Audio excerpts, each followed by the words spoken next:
विधानसभा की कार्यवाही शुरू हो चुकी है। विद्वान है, एक सेकंड, आप इतने विद्वान हैं और आप माननीय नेता प्रतिपक्ष जो अध्यक्ष हैं उनसे आपने कौन सी चर्चा के ऊपर नोटिस दिया है?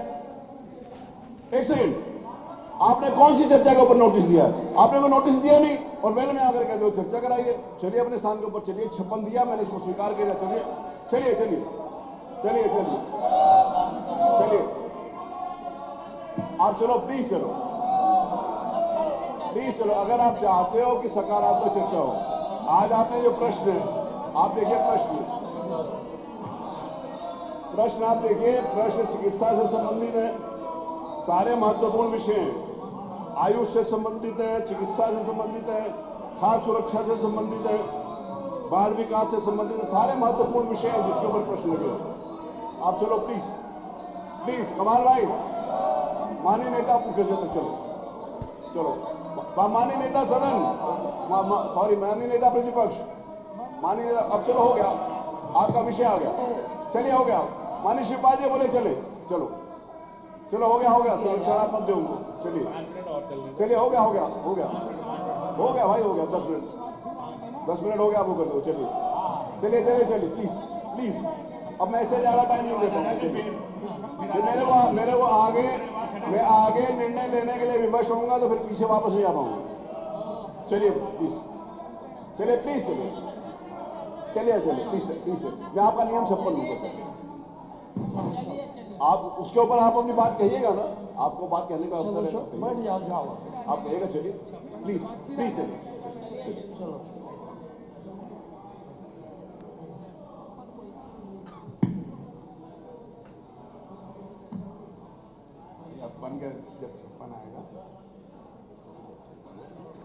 तो देखिए तस्वीर आपको दिखा रहे हैं, यूपी विधानसभा की तस्वीर है जहां पर विपक्षी दलों की ओर से जबरदस्त हंगामा किया जा रहा है। हालांकि स्पीकर सतीश महाना ने समझाने की कोशिश की कि शुरुआत करते हैं कार्यवाही की, आप लोग हंगामा मत कीजिए और प्रश्नकाल की शुरुआत करते हैं, लेकिन इसके बावजूद भी यहां पर हंगामा जबरदस्त तरीके से होता हुआ नजर आ रहा है। आपको बता दें कि कोडिन कफ सिरप को लेकर जब शीतकालीन सत्र की शुरुआत हुई थी तो पहले दिन भी हमने समाजवादी पार्टी के विधायकों का रुख देखा था और उसी दिन यानी कि पहले दिन समझ आया था कि विपक्ष कोडिन कफ सिरप को लेकर जबरदस्त हंगामा कर सकता है। और आज भी, क्योंकि आज शुरुआत हुई विधानसभा की कार्यवाही, तो जबरदस्त यहां पर विपक्षी दलों की ओर से हंगामा हो रहा है।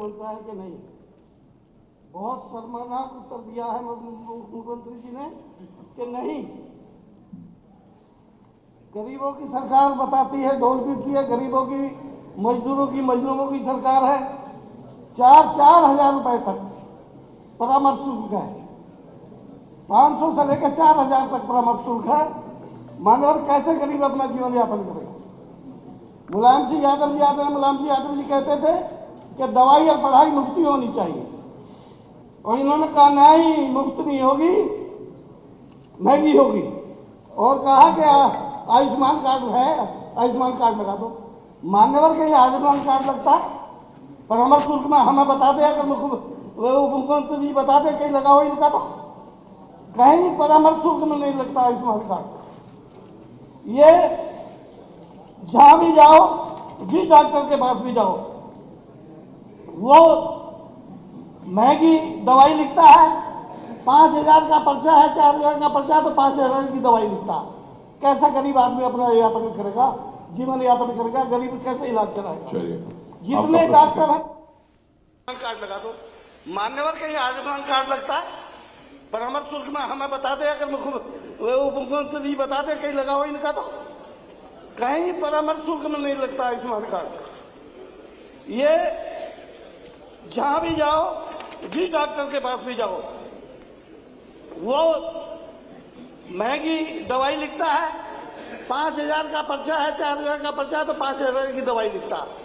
कैसा गरीब आदमी अपना यापन करेगा, जीवन यापन करेगा? गरीब कैसे इलाज कराएगा?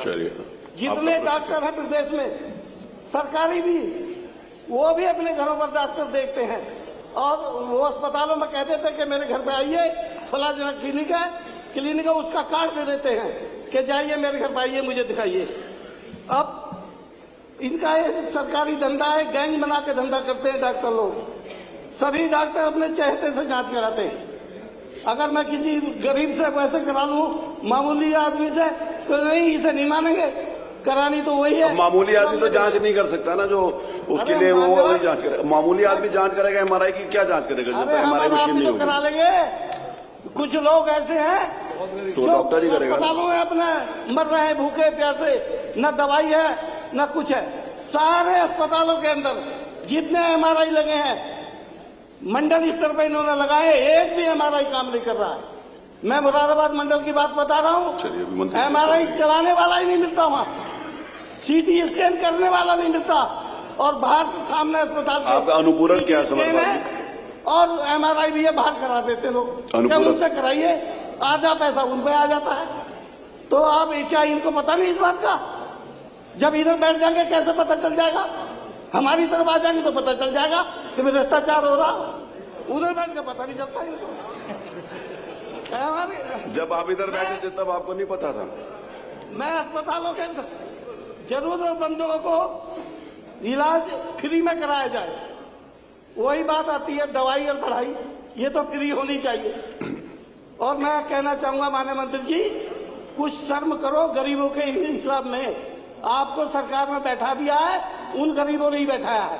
अगर आप उनका अनादर करोगे, उनका इलाज फ्री में नहीं कराओगे, दवाई एक नहीं मिलती।